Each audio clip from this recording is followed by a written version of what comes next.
Hello everyone! If you want to know how to get verified on Instagram, you've come to the right place.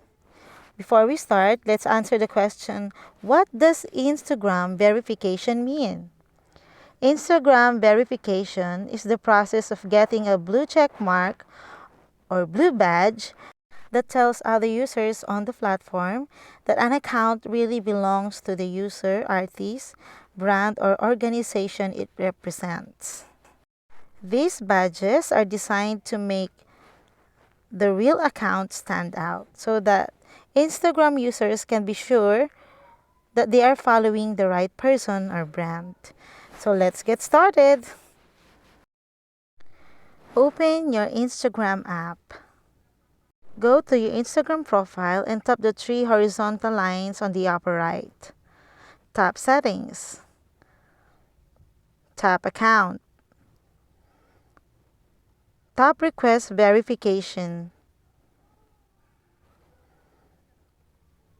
And fill in these application forms. You have to put your legal name, your known as or working name, if applicable.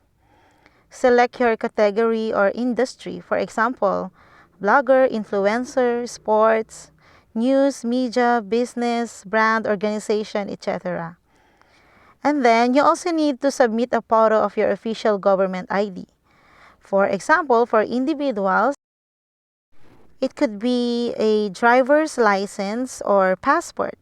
For business, a utility bill or an official business document.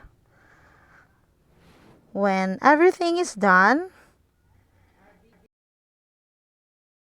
submit your application. And that's it. If you find this video helpful, please do like and subscribe to my YouTube channel. Thanks for watching.